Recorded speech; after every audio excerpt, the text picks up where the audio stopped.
Help. I'm gonna die in a hole. I'm gonna die in a hole. Help me. It's scary down here. Everyone wants me to die. What is this? I don't know. I'm just losing my mind. I was just doing that during the sound test, and I was like, you know what? I'll just bring this into the real episode. Good plan. And I've been doing sound tests for a while. I've just been betrayed like a couple of times, and now I'm like afraid every session.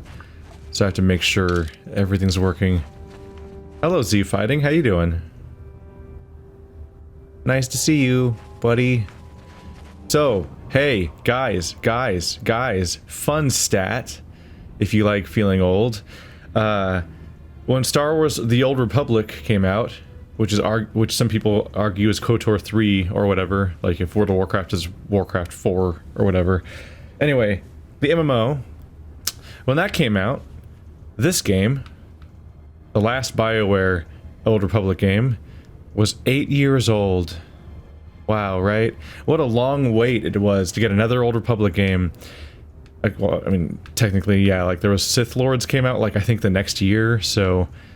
because that's KOTOR 2, which is arguably the better game. So 7 years, if you want to count that. I think it was only 1 year later. It might have been 2 years later. But anyway, like, wow, what a long time to wait for a franchise to get a sequel, am I right? Like, it felt like we lived in this stasis period between KOTOR and the MMO for so long. Like, just so long. Anyway, that MMO's now 9 years old. Boom! I don't like that stat at all. It's up there with like when I looked back at WoW and like Cataclysm had come out after I had originally played the game, and it changed the entire continent. So all those zones I was familiar with from all my WoW days were gone and changed into new zones, which was variable from zone to zone how much it was changed. I was like, oh god, I was like, wow, the WoW I played when I was younger, it's gone forever. And then, like, I would come back to WoW much later in the more modern days, and then Marty would throw the terrifying stat at me that post-Cataclysm WoW is now older than pre-Cataclysm WoW ever was. And I think he threw that stat at me like 4 years ago, so it's even older. Like, the new WoW has been around for longer than the old WoW ever existed, and so on, even though it feels like that was an era. But I guess it's because it was when I went through, like, high school and college, and, like, time felt like it moved slower back then. But yeah, yeah, this game was 8 years old when Old Republic came out, and now Old Republic is 9 years old. And I don't like that stat. I don't like that at all. Especially since it's like, I'm thinking like, wow, I was already in college at that point. Right. I haven't actually had a one-on-one talk with you since you joined, have I? Hey there, what can I do for you? I'd like to know a little bit more about you, Mission. Really? You want to know about me? Nobody's ever really been interested in me before. What do you want to know? Hook up. How did you and Zalbar hook up? Big Z's my family, you know? My parents, well, I guess they're dead. It was just me on my own until the day I saw Zalbar in the lower city. I could tell right away he was in trouble. This was before the gang wars were out of hand. But even then, the Vulkars were scum. A few of them were hassling Big Z, trying to pick a fight, but he wasn't looking for trouble. Who'd want to pick a fight with a Wookiee? Hey, nobody said the Vulkars were smart, but there were 3 of them, so maybe they figured they could handle him. I don't know. Anyway, I don't like the Vulkars at the best of times. And when I saw them picking on this poor Wookiee, all alone on a strange planet, overwhelmed by the big city, I just lost it. I screamed out, "Leave him alone, you core slimes!" and charged right at them. Well, one of them saw me coming and slapped me so hard he just about knocked me cold.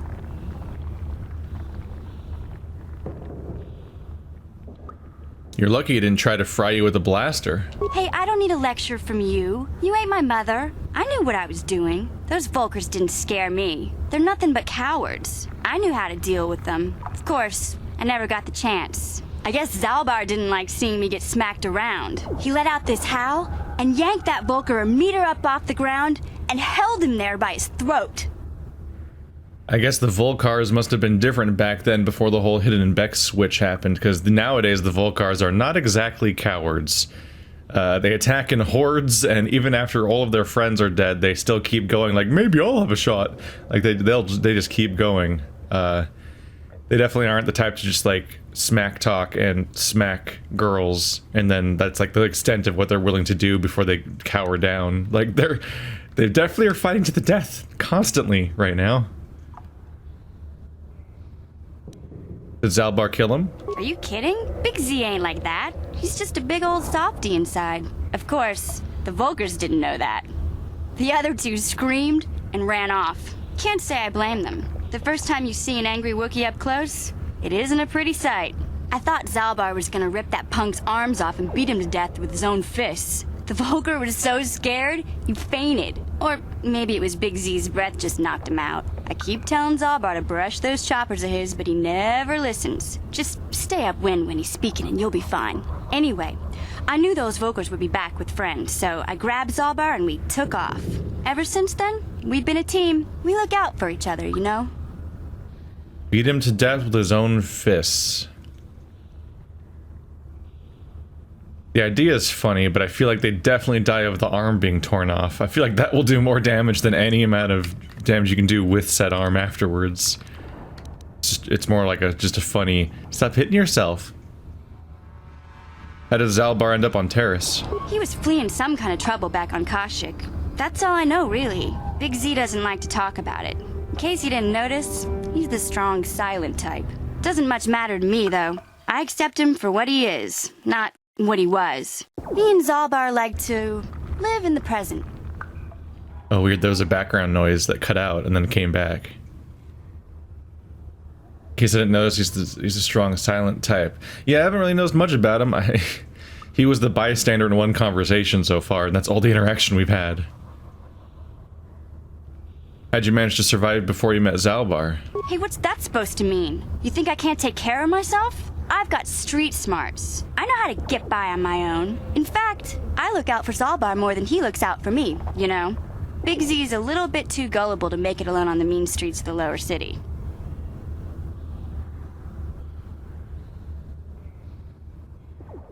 How did Zalbar end up on Terrace? He was fleeing some kind of trouble back on Kashyyyk.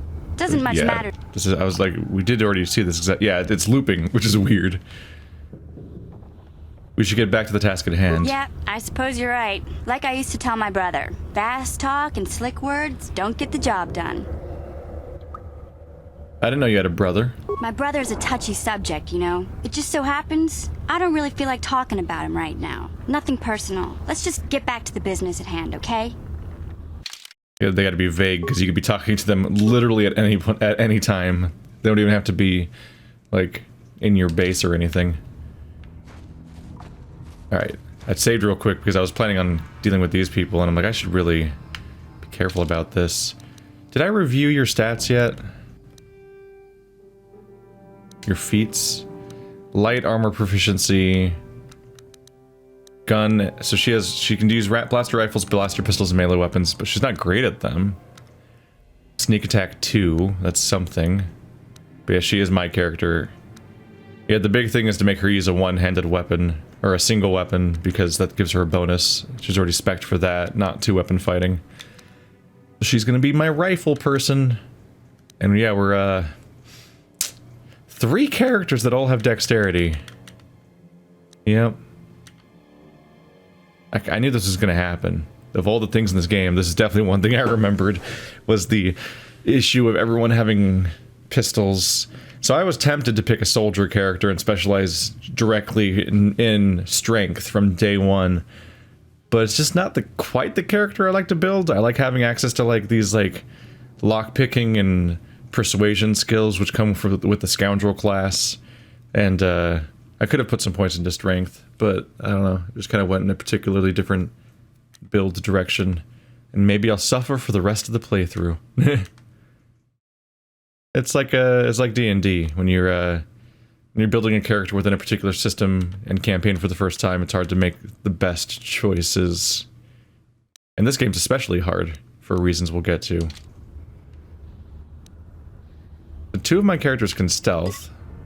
No one's gonna see this. Sure. That's good.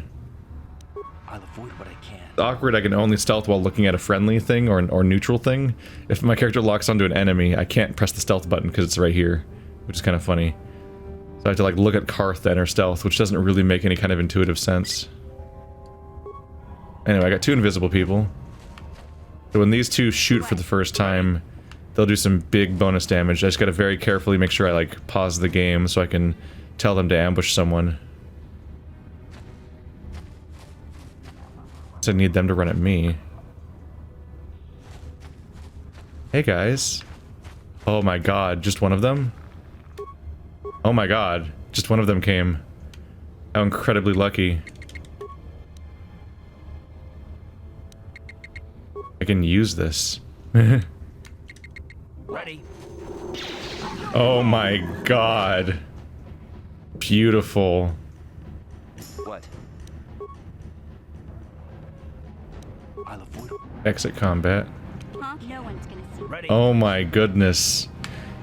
So, yeah, attacking from stealth is good, but it also applies Scoundrel's Luck if they attack from behind. Not Scoundrel's Luck, yeah, sneak attack. I have sneak attack too, don't I? Yeah, so at level 5, she'll get sneak attack too. This might be where I stop leveling my Scoundrel class until I get to multi-class. Because that's a pretty good milestone, but I have to spend like 2 more levels to get higher. Although I think the way that it works is that if I level 1 more time, I get Scoundrel's Luck number 2, which will increase my armor, but it'll increase my defense by 4 instead of 2, which isn't bad. I think that the Scoundrel is the only class in the game that gets passive defense. I think everybody else has to get their defense from, like, from their equipment and whatnot, whereas, like, every X number of levels, the Scoundrels get, like, another 2 defense. I think it caps at, like, 6, but you have to be a really high-level Scoundrel for that. I suppose you could try to, like, commit to being a Scoundrel forever. I don't know if that's possible or not, really. But yeah, 1 more level, she'll have Scoundrel's Luck 2, which is a lot of damage. 3 to 18 bonus damage on all attacks that are like stealth attacks or attacks from behind, or just any time that the enemy's anytime the enemy is disposed or stunned. Man, if I can aggro them one at a time, we're gonna get through this fight very cleanly. Oh my god, really?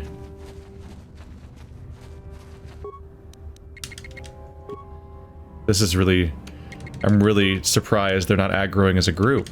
Yes. I'll show you. Am I a bad person? We have to wait for them to exit combat each time, though? But holy crap. What a tactic. Ready. Sure. I'll avoid what I can. Mission, I'm so happy to have you in the party right now. Guys are over here coming at us one at a time. I'm just so used to... Maybe it's because I'm playing WoW right now. I'm so used to a group of enemies like this chain aggroing as a group. Like being scripted to attack as one group. I'm really caught off guard when they don't.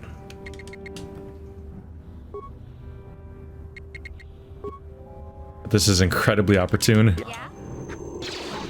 Look at us operating like some kind of like finely tuned machine. It's beautiful. Huh? What? Should probably run around as Karth most of the time because he's the melee guy. So he'll be in the front of the party if I'm playing as him. Wow, Karth didn't take any damage. Wow, I can use this tactic. It'd be kind of time consuming, which is the big bummer, but I can use it. Fuck, that door doesn't go anywhere. All I got was the corpse loot, which I admittedly just kind of opened passively. Oops. I failed to revel in my successes. What a fool I am.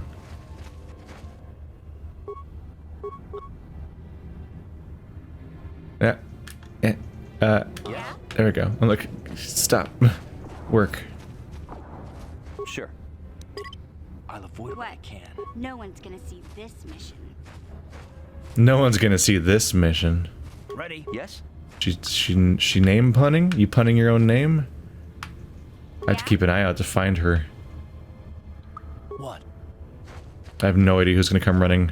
This is, okay. Oh my god, it's still working.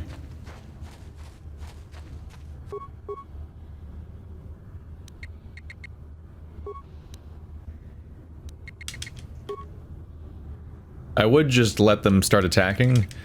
What? I heard. But I don't, as far as I've seen, I think stealth people... Uh-oh.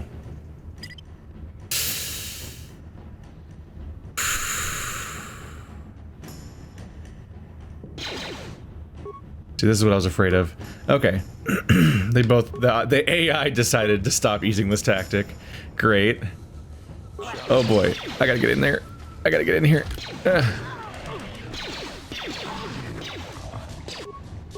Okay. You try to heal.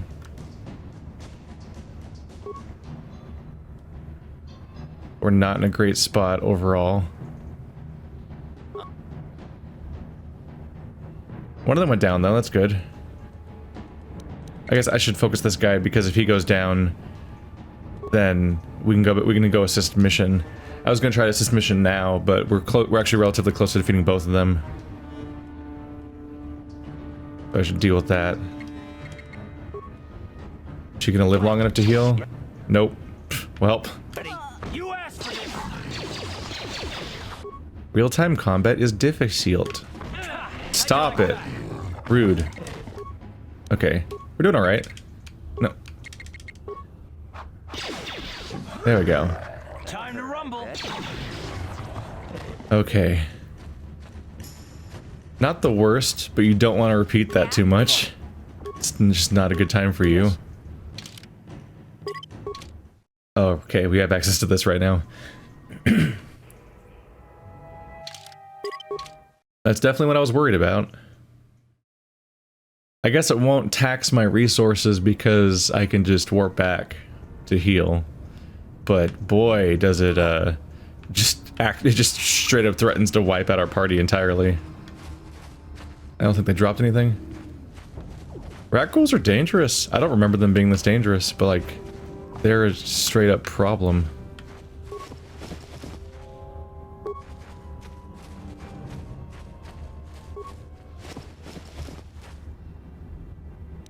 A beam splitter.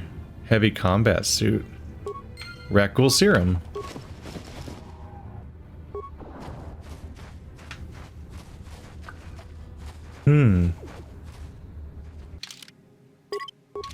Let's get back. I should check what I can do with this Rakghoul serum. I mean, sorry, the beam splitter. That's what I mean to say. Probably for you, yeah. 1 bonus energy damage. Nothing's doable there.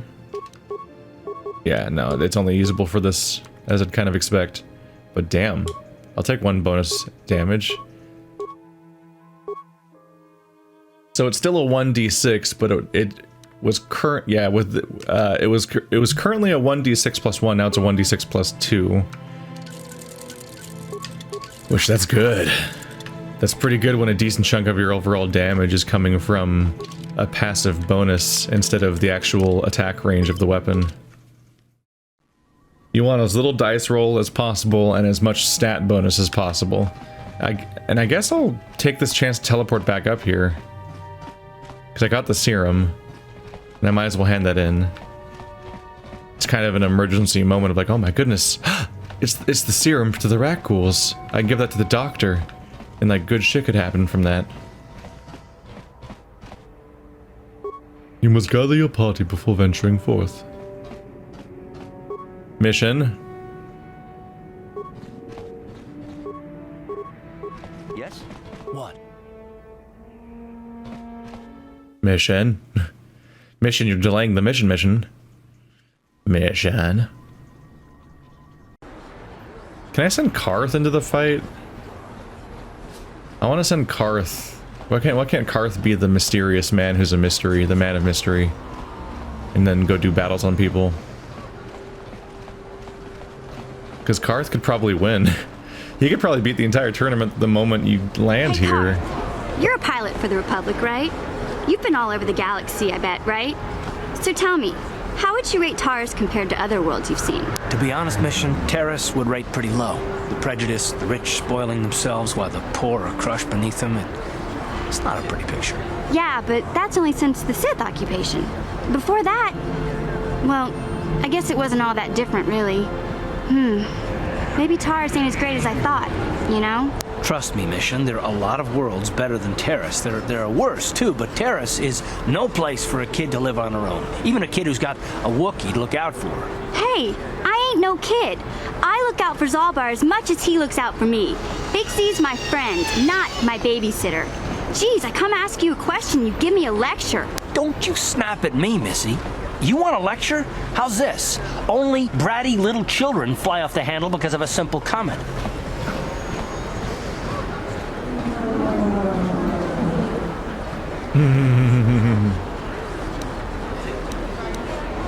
Settle down right now, both of you. I don't have to listen to you, Karth. You ain't my father, though you're sure old enough to be. So keep your lectures inside your withered old head, because I don't need them. And I sure as hell don't need this. Look, let's just drop it and get back to what we were doing. They both went aggro. Only bratty little kids, but then he's not exactly de-escalating either, is he? Like, if you see him as a child, you're arguing. If you see her as a child, you're arguing with the child. But yeah, I was gonna call her out on her either contradiction or straight up wrongness, but then she did, I guess. She was like, "That's only since the Sith occupation." I'm like, "No, it's not. I actually don't see that much evidence the Sith have changed that much stuff on this planet. If anything, I get the idea that the Sith have made things worse here for the rich people. And so the rich people are mad about seeing Sith in their cantina. But, like, it was already horrible here, clearly, for generations at this point. As you can see from the Undercity.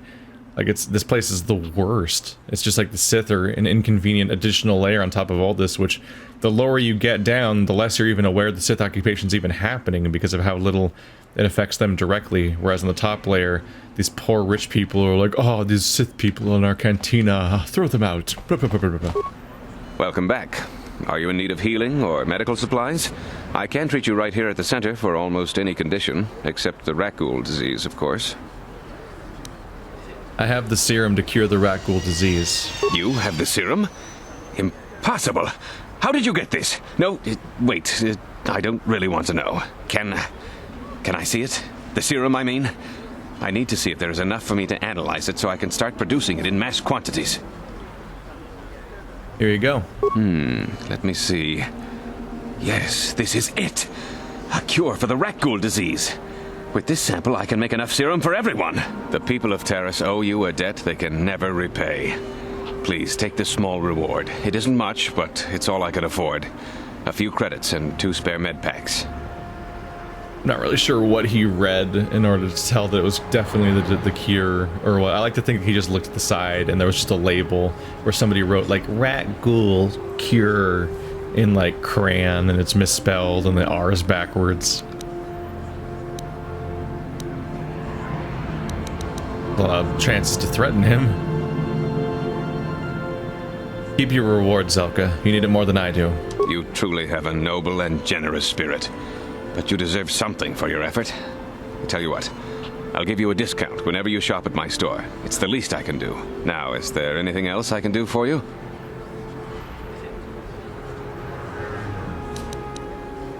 Let me take a look at what you've got for sale. Of course. Just step over here and I'll show you what I have in stock. My prices are very reasonable. Just what I need to keep this facility operating. I'm curious if he's got an implant I can install. Implant level 3! Calm down. Immunity to mind affecting, immunity to poison. You... Wait, you can just buy the Rakghoul serum from him?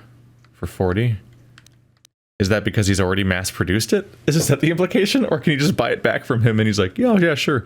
And he doesn't even charge that much for it, and then it's just gone? Because it says amount 1. Well, this is disappointing. They only have level 2 and level 3 implants. Game, you expect somebody to have level 3 implant feat unlocked at this point in the game? Like, yes, being immune to poison in the Rakghoul area would be nice, but like, bro. We are low-level characters, and I have the implant feat, and I'm not using it, and I'm disappointed in that. It was clearly a mistake to get, I guess. Damn. Yeah, like I'm selective in where I choose to extract additional resources from people. Because there's a lot of unsavory types that you'd be like, hey, come on, cough it up. And like, generally speaking, as a scoundrel, you know, you're trying to get more money out of pretty much anyone. But the doctor trying to cure the planet that you just delivered the cure to is like not the time for that kind of thing. We want this to work. Yeah, I have an implant. Where do I get an implant? This is frustrating. I just wanted to. I just seemed like a reasonable thing to get on my character. Get implant level 1, and then I have one more equipment slot where I can equip something, and potentially make my character more powerful and so on. And implants, I think, are often special stats too that can affect really specific things, which can be handy. But like, where do I get a level 1 implant? Like, maybe I'm just missing it because I'm not like exhaustively checking. You blew it. Fuck you. If you'd brought that Rakghoul serum to Zack, she would have made it worth your while.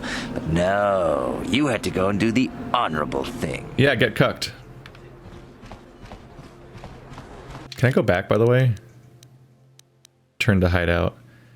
Yeah, I don't think I can warp back. So I think I have to take the long way back, unfortunately. But I think it was worth it to get the Rakghoul serum turned in.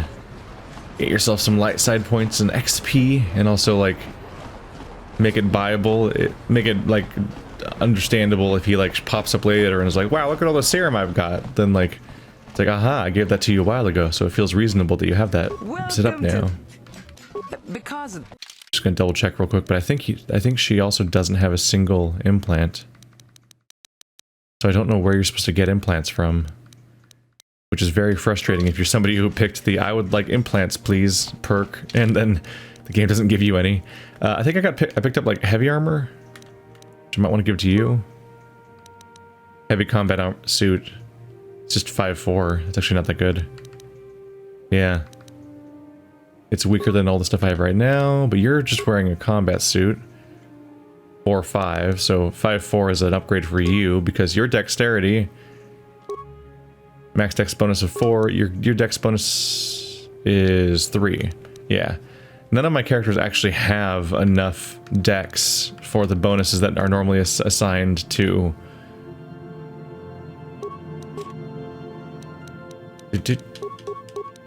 None of my characters have enough dex for the bonus cap to apply to them. And you probably won't in this entire region. Like, even that better armor I just gave her has a cap of, like, 4? Which would require you to have a dexterity of 18. Which, like, you could technically reach in the character creator, but, like, the penalties you pay for getting the stats that high, where you could have stats elsewhere, are pretty severe. So it's not a great idea. But it's there if you want it. Oh. Here I was about to cut the recording and just like magically teleport downstairs and be like, haha, here we're back in the Undercity, and like mission, like right when I was hitting stop recording, mission seems rather distant. Yeah, let's speak to mission. Hey there, what can I do for you? I want to talk to you about your brother. I was a little snappish when we last talked. I'm sorry about that. I get a little touchy when it comes to Griff. It's kind of embarrassing telling people about him.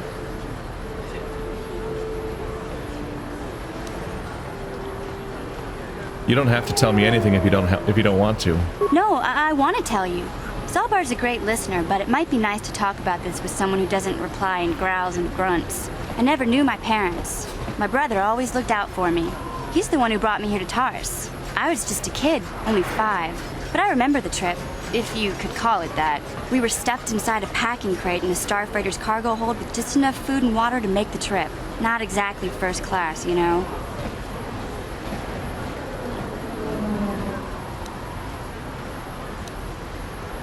You were stowaways? I don't know the whole story. I was pretty young, but my brother owed a lot of money. Might even have been a few arrest warrants out for him, I don't know. The only way to get off the planet was to smuggle ourselves out. I mean, I don't want to make it sound like we were criminals. Well, maybe my brother was. See, this is why I don't like to talk about it. It makes Griff sound worse than he really was. My brother had his problems, but he always looked out for me.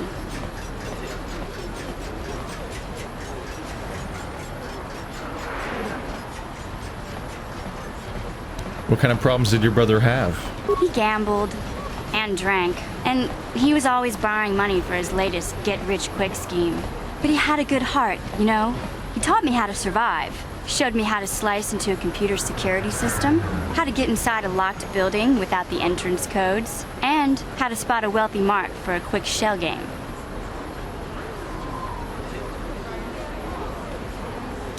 Pretty handy skills to have, Mission. Yeah, Griff did right by me. I really miss him since he left. I keep hoping he'll come back someday. He promised me he would. Why did he leave? He fell in with a bad crowd. It's all Lena's fault. She's the one who took him from me. Just batted those long lashes at him and off he went. Who's Lena? I don't want to talk about Griff and Lena. Just the thought of that space tramp makes my blood boil. Subject's closed as far as I'm concerned. If I'm gonna be any help to you, I can't be worrying about my brother running off with some intergalactic skank. So is there something else you need? You know anything about the planet we're on? Terrace is a pretty good place to grow up, all things considered. Just stick to the area you belong in and stay out of Davik's business, and you'll be fine. Tell me about the upper city. The upper city's got some nice shops and all, but it's boring. The only time I go up there is if I need free healing from Zelka at his medical facility. And the lower city? What can I say? The lower city was a great place to hang out until the Vulkars started that gang war. Now you can't even walk the streets without getting shot at. And the undercity? It can be pretty nasty down there. You've got Rakghouls crawling around looking for their next meal, and the Gamorrean slavers like to set up their bases in the sewers. And then there's the Outcast Village, a collection of people banished to the Undercity for their crimes. I mostly avoid the village, though. It's pretty depressing to see how they live. What about Davik? I tend to keep my nose out of an intergalactic crime lord's business, you know? I can't tell you much that isn't common knowledge. Extortion, slavery, smuggling. Davik's got a piece of all the action here on Terrace. Even the swoop gangs know better than to get in his way. Thanks for the info. Hey, no problem. I'm here to help, right? Yep, she reinforced that idea. Main reason to come up to the upper city is to get some free healing from the clinic. It's like, I'm not going to charge this guy. It's like the only thing that's holding anything together.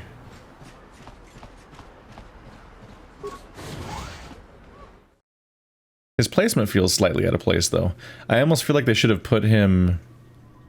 Like, his personality and his role in the community make it feel like he's supposed to be in the lower city. These guys just keep popping back up, huh? Like, I need to go to the Undercity, all the way down here. His personality, his role, and so on all make it feel like he's supposed to be in the Undercity. Or, not, sorry, the lower city. And, like, part of this community. But he's in the upper city. I can't help but think it's because you have to, like, gain access to the lower city. And they wanted you to have access to free healing for mechanical reasons. Because he kind of would have more of a role down here. He's closer to the people that are actually threatened by the thing that he's trying to cure. And you have more explanation for why you have this character that's like this doctor that's healing people for free. Big charity case. It's weird to have him up in the upper city where everyone's rich, where you can just charge all those people. In fact, you'd want to charge those people in order to fund all of your healing you do for the other people for free. I guess maybe that's why he's up there, but that doesn't really come into play. I don't think he mentions anything like that. And now we're back. The question is, how much do I want to, like, try to clear the whole area versus just going straight into the sewers? I clearly kind of have a strategy here I can use. Sewers and the sewers. So there's multiple ways into the sewers. I'm not sure if I have a reason to suspect one is better than the other.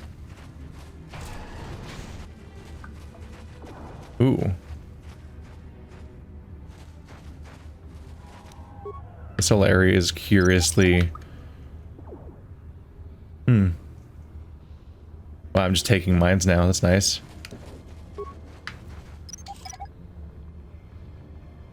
The guy must be hiding from the Rakghouls using these mines. I kind of just... It's a big open area, I guess. So I kind of just blazed right past and didn't even see this guy. Good to check the map and see the fog of war. It's really... Fog of war is... Help me. Please. I can feel it inside my skin. Something growing. Like some kind of hideous disease. How are you always all the same person down here? What is going on with the Undercity?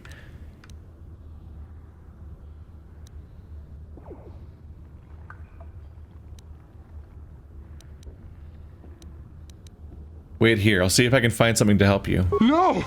No! I can feel it! Ah!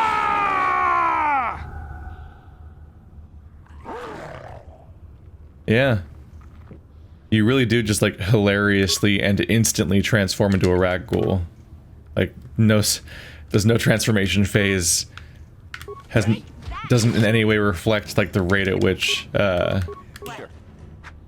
like tissue would have to like transform and like regenerate and be replaced. The things get weird. Yeah? Let's see, we're still in a minefield, so let's be careful. So he was hiding back here. I guess that's why he was safe from the Rakghouls, as he set up mines. But not much of an interaction, just right on the spot. It's over. It reminds me of when I used to read Star Wars books, though. I don't remember a lot from them anymore.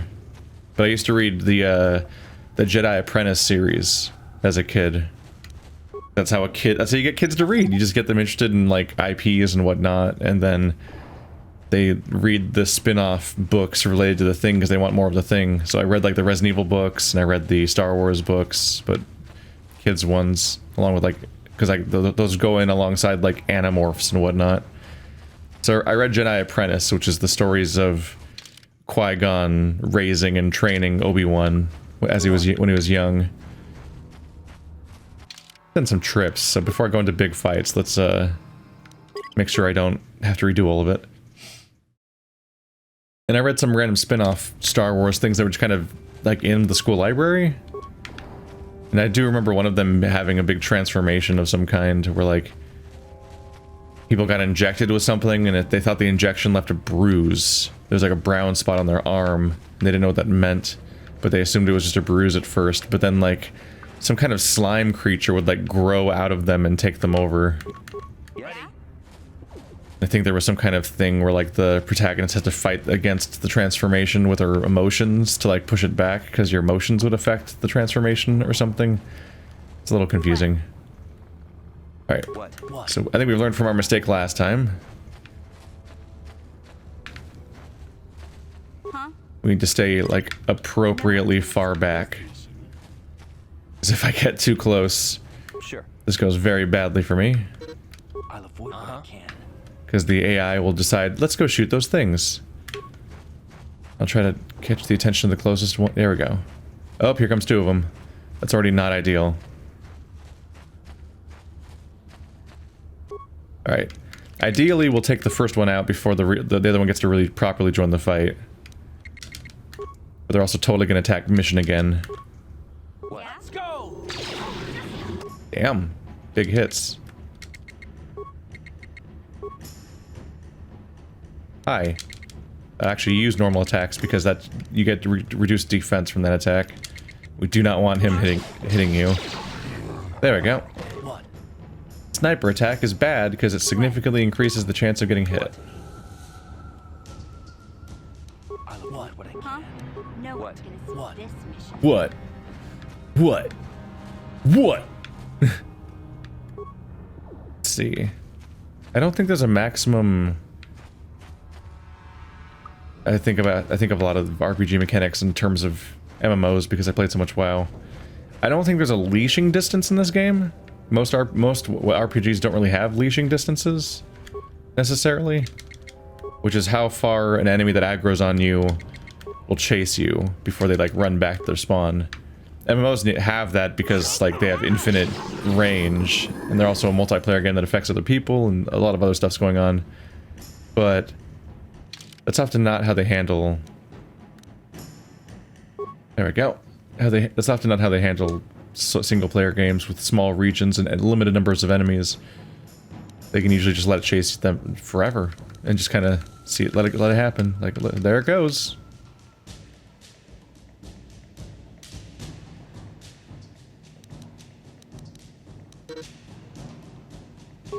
I don't really need awareness because my protagonist specializes in awareness, whereas stealth is useful.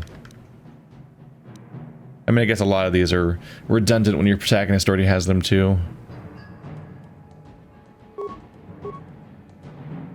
There we go, sneak attack 3. So now she'll be more dangerous. Alright, so she's probably going to continue to specialize in these one-handed weapons. She already has a point in dueling. So she probably lean in on that. She's high on dex. She clearly specializes with distance attacks. +1 attack bonus on blaster rifles makes sense, because that's it uses both hands, but it's a single weapon, so I think dueling still applies. So I might fully specialize in that and have that be her thing. Yeah, level 6 and level 12. Or when you get +4 and +6 armor.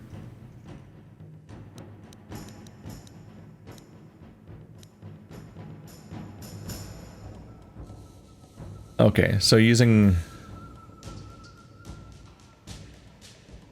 a single one-handed weapon gives you +1 to attack and +1 to defense.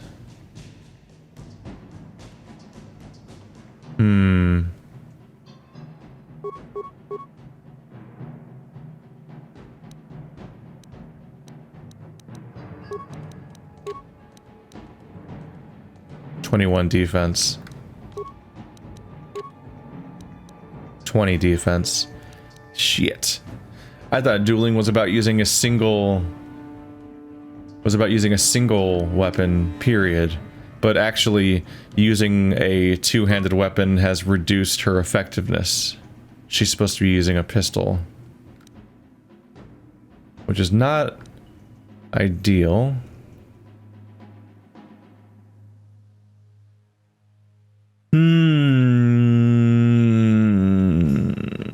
Do you get kind of fucked by having dueling as a stat? Should I ignore the fact that she has dueling as a feat because it's bad? +1 attack is fine, but not amazing. Whereas this weapon just straight up has better attack. Like, this does 2 more damage than a normal blaster pistol does, so like, it seems worth having. It has double the threat range and 2 more damage maximum than a blaster pistol does. I'm not sure if just 1 extra attack is worth that. Oh wait, but there's a heavy blaster for 1 to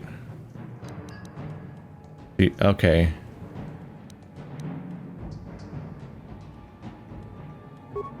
Oh, by the way, speaking of which... Ooh, it's balanced. 2 to 9, 3 to 8. This one has 1 more max, this one has 1 more less, like lower. I was just thinking, oh, Karth's weapon's pretty strong, I should probably switch these out. Oh, this one has extra hit chance though, and so on. I feel like I should switch these. There we go. I'm probably splitting hairs here. Yeah, I've got somebody who uses one-handed weapons. I don't know if I want to switch that out. But yeah, these 2 abilities contradict each other. It's something I gotta keep an eye on.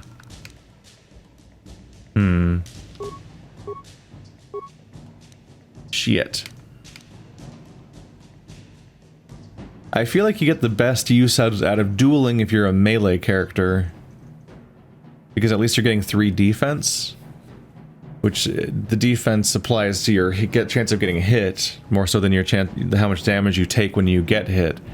Which is very useful.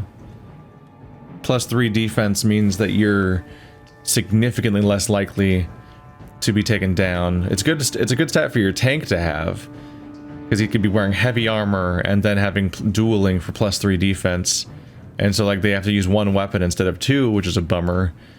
But they get this bonus, which makes them like if they can't beat your defense stat, they just don't hit you at all, which is incredible for tanking.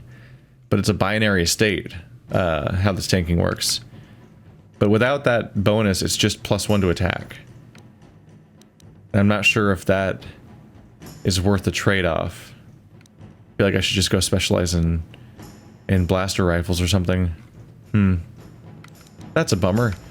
I interpret it as being one weapon instead of two, but two-handed weapons don't count as dueling. And that blows.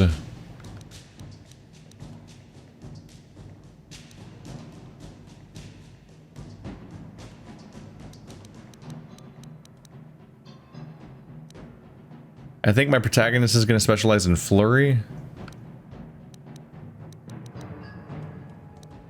It's probably the better thing to do is get her the next rank of sniper shot. We're just going to ignore dueling and focus on her using this weapon. But now, yeah, this weapon has a crit range of 2, and so when she uses sniper, it'll have a crit range of 6. Which is about a 1 in 3 chance of critting, which is fantastic. So hopefully that'll be good enough. Yep. Unfortunately, these characters come to you with pre-existing stats, which can be really disappointing. Oh, they're still in combat from earlier. I forgot because no real time had been passing in universe. We just did a level up, so it's good to save, so I don't have to redo that for any reason. When I screw up and aggro like 12 dudes in the next fight or something.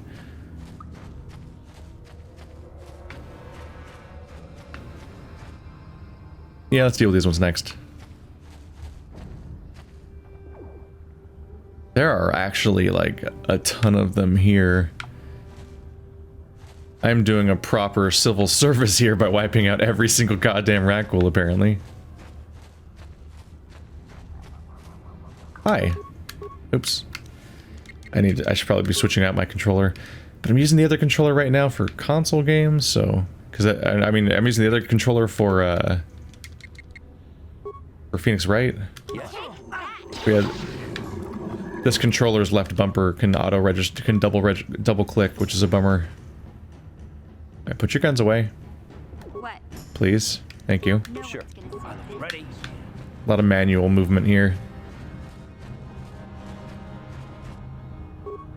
I could probably take a couple of them at a time, but it's super not ideal to take care of these many at once. That was a pack of like 5! Like, this should be an unwinnable fight, but I have a tactic. And I feel clever about it and all that, so that's nice. And boy, does Mission have some crit chance here. Let's see her perspective. Yeah? Oh, it's really unfortunate that he turns around. But hey, he's stunned. If he's stunned, that means that he doesn't, that means he once again also gets affected by these attacks. Hearth. Mission.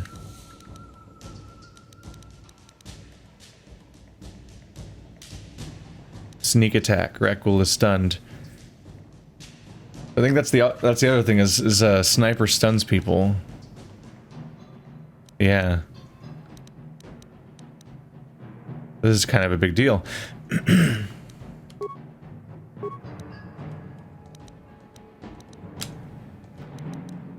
Because it says, if the attack hits, the target's also stunned for 6 seconds unless they pass a fortitude check. And these characters both have sneak attack, so if they hit anybody who's stunned, then it still does sneak attack. Because sneak attack applies to stealth attacks, attacks from behind, and attacks against stunned people. And I'm trying to do all 3 at the same time to really just guarantee the bonus damage. So I'm attacking them from behind from stealth, but I'm also hitting them with sniper attack, which stuns them. And so the fact that I'm using sniper then helps ensure that they use sneak attack. Even when my character turns into a melee character, as planned, Mission having improved sniper shot will be very handy. Because Mission can stun my opponent And then when a mission stuns my opponent, then Varlo Thule can do sneak attack on the stunned opponent for like what, 3 to 16 bonus damage was the number. That's a lot. 3d6 bonus damage is some good shit. Thank you.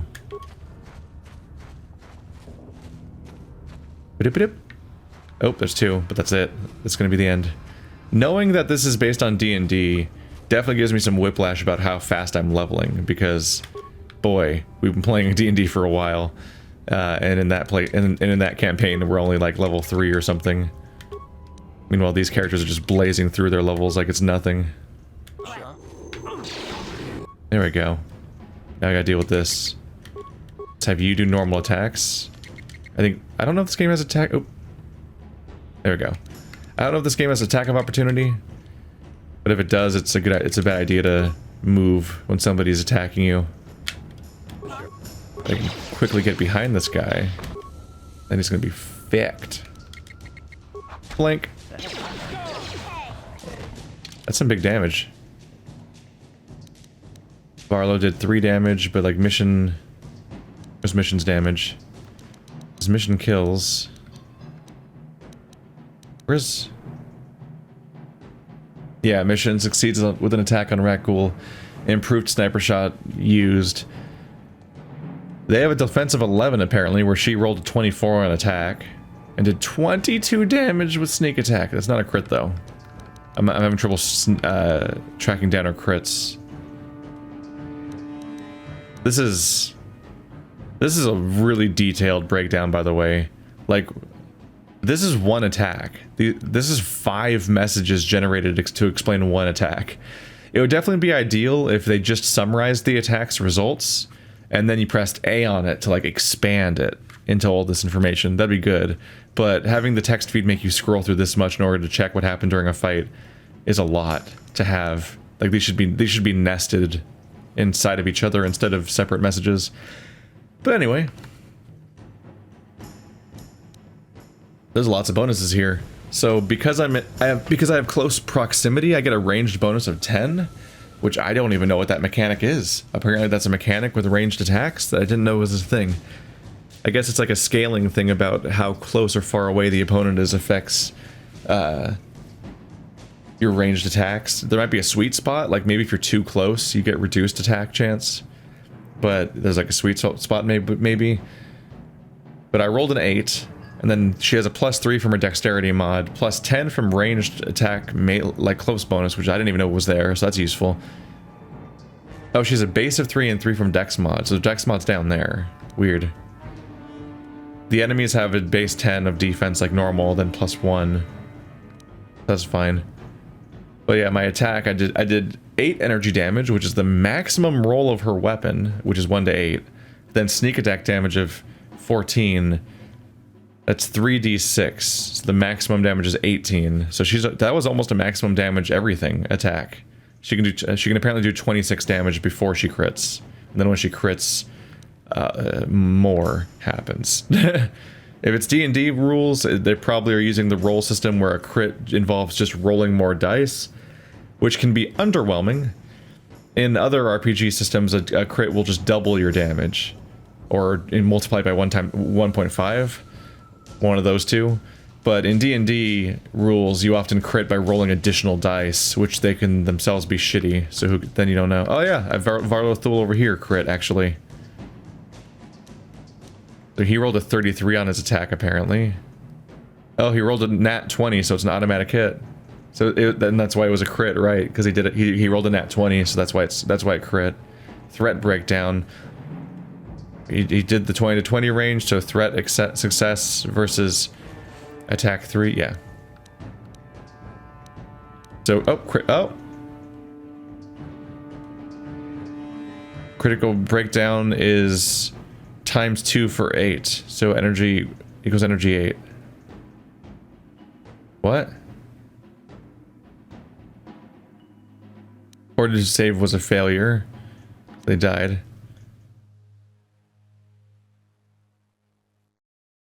So they say that did 8 damage here with the crit. I think they might be showing the damage separately. I think the attack here did 8 damage, and then the crit did 8 damage again. So I think that we are just doing a ×2 multiplier instead of the whole roll extra dice for your damage thing. Huh.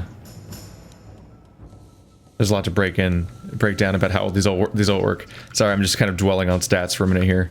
Looks like we do a ×2. That's not an easy sentence. We do ×2. Yes?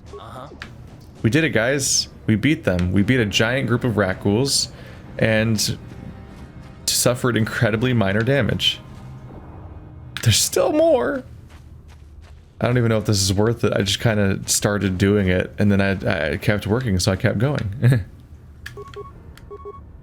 Stop double tapping.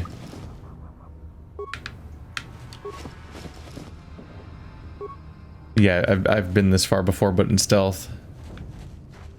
There's a whole thing though where where admittedly I'm doing it out of laziness a bit, but I have a my other controller doesn't have a funky left bumper, but that one's synced up with my PC for the Phoenix Wright series, so I don't wanna. This should be a safe distance. Yeah? No one's gonna see this. I need it to be far enough away that the enemies don't. Let's go! Well, it's not that the enemies will aggro us. I don't want the, I don't want my characters to aggro on the enemies. I don't want the AI of my allies to take over and make them fight when I'm trying to do something.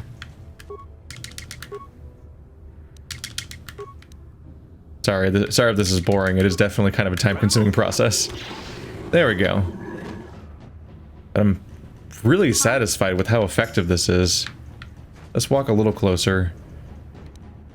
Yes? These characters are a bit awkwardly close to the wall, giving me not a lot of space to run into.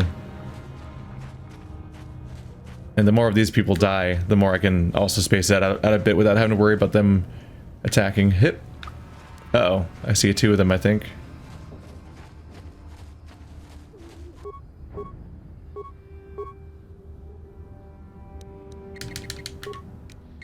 No. That one. There we go. Down you go!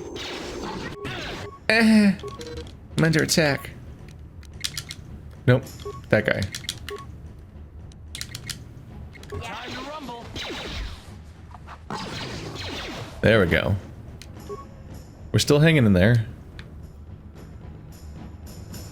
But yeah, no, this might be it for my protagonist.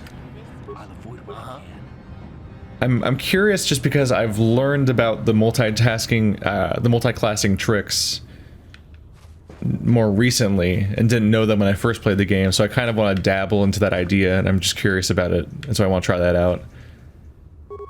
So knowing by looking at missions level up screen, we know that what I'll get next level as a scoundrel is that I'll get 2 defense. It's like, that's good, but maybe not as good as like a sneak attack rank. So I might call things here. Because they do this whole system where you need to level up classes individually. And so since you need to level them up individually, you kind of want as many levels as possible available for the other class when it becomes an option. Look at that giant sniper readout thing that she's got on her weapon. I guess it's during the attack.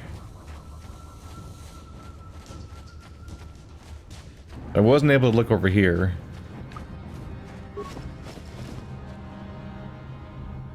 Promised Land Apprentice Journal. Oh. We found the apprentice. That's sad.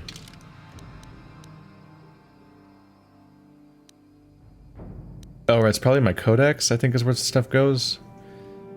You found the journal of Rakghouls' apprentice near her corpse. You should return to the old man in the outcast village to tell him of her fate, and deliver the journal to him. Oh, here it is. This journal details the search for the Promised Land carried out by Rakghouls' apprentice. Most of the entries are mundane, however, the last entry is quite interesting. I have uncovered evidence that others have been seeking out the fabled land, and that their treks have led them into the sewers. I have decided that I must go there as well. Well, that didn't work.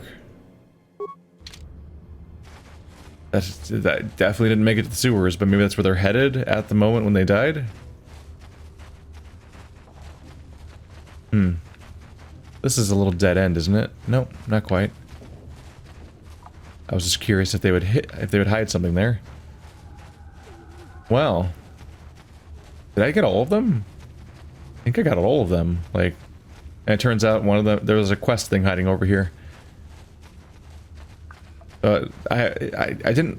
Part of me was like, it's risky, it's dangerous, and not that interesting. So maybe I don't want to fight all these things. Maybe I should just move on to the sewers. But that back of my head was just like, you should go fight everything. You should go clear the map out. Be a completionist. There's always a reason, and then there was a reason because I got the journal, as it turns out. So that feeling was right, I suppose.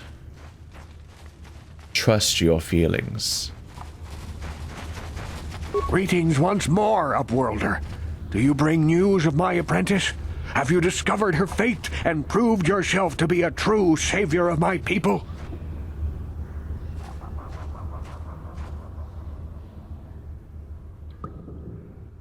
Your apprentice is dead.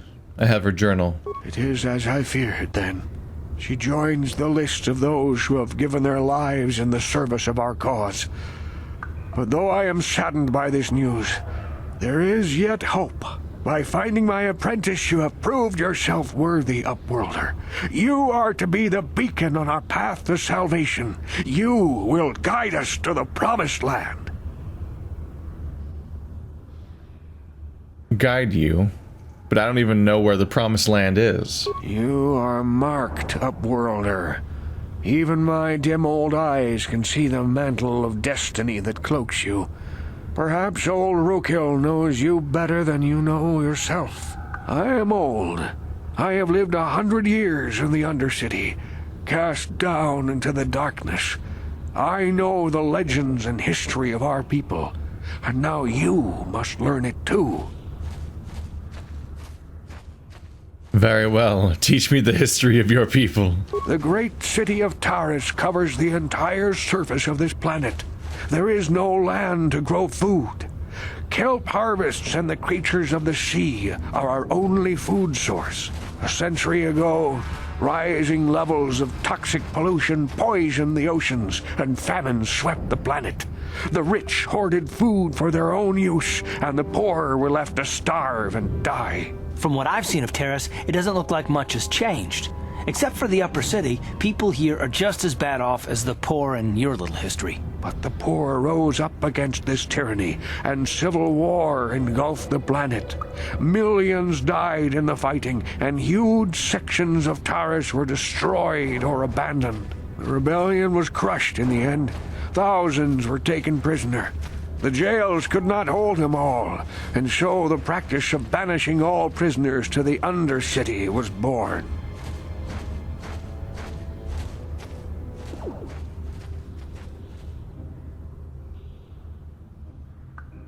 Is that how you came to be down here? Many brave men and women were banished here to the Undercity for their part in the rebellion. People like my father and grandfather were cast down, along with their families. What did you expect? If they could get away with it, the Tarisian nobles would stuff their own mothers down here to make more room in the upper city. Now we live a dark existence beneath the streets of Taris, a life devoid of all hope but one, the Promised Land. And you will be the one to show us the way to get there.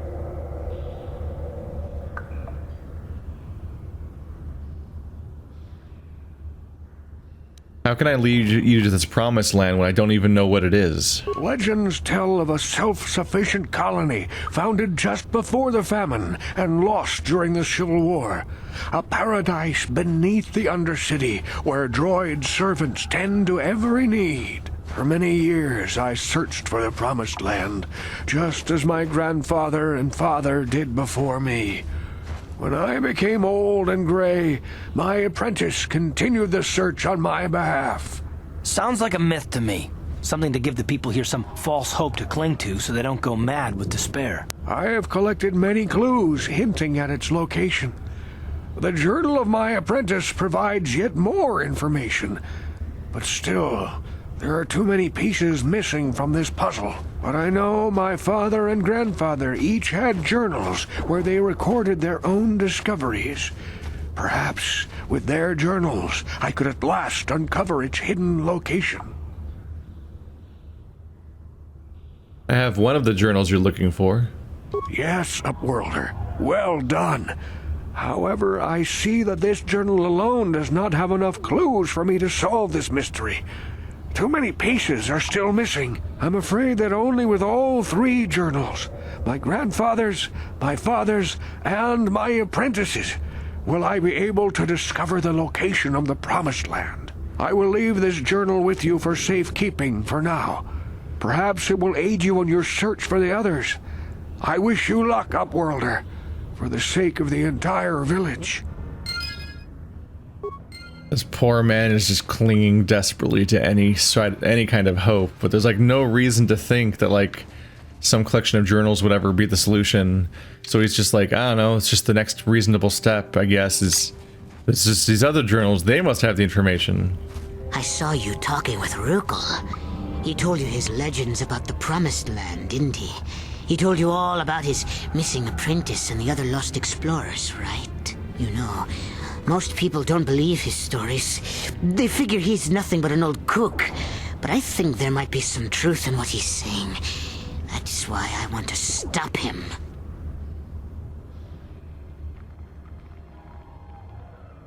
Yeah.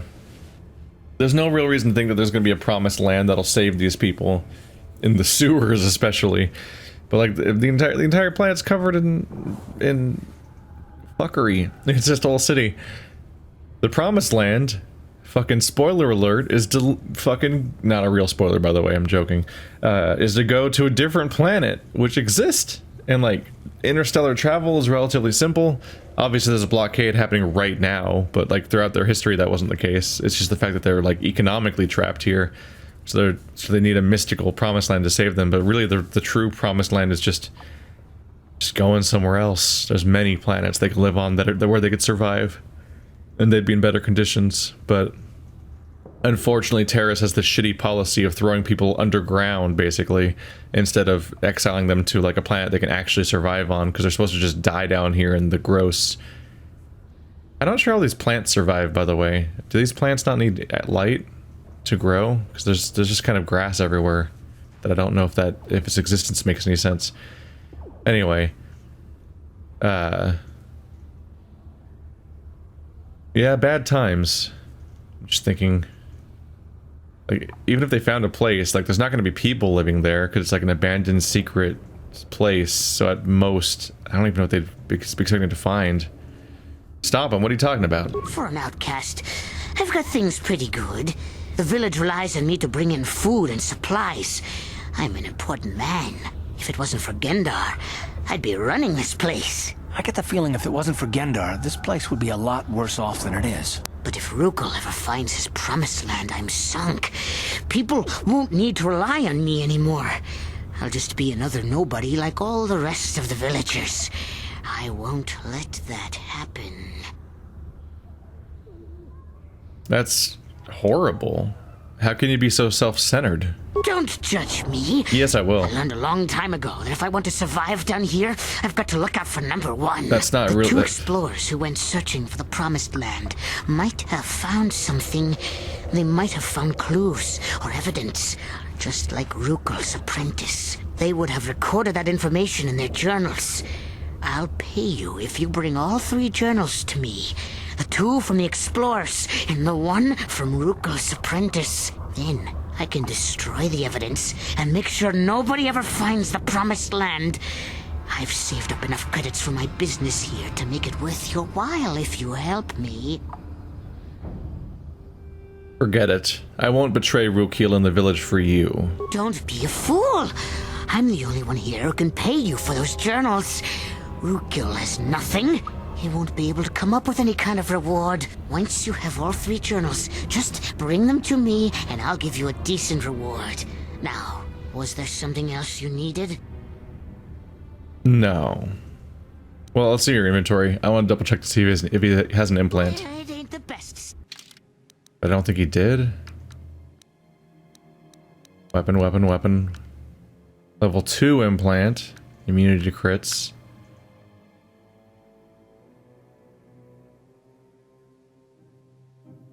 Pretty sure we can use a scope and a vibration cell, though.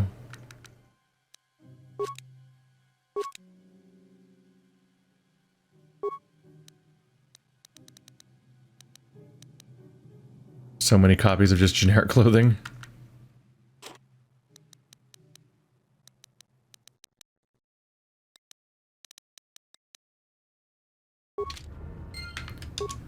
Yep.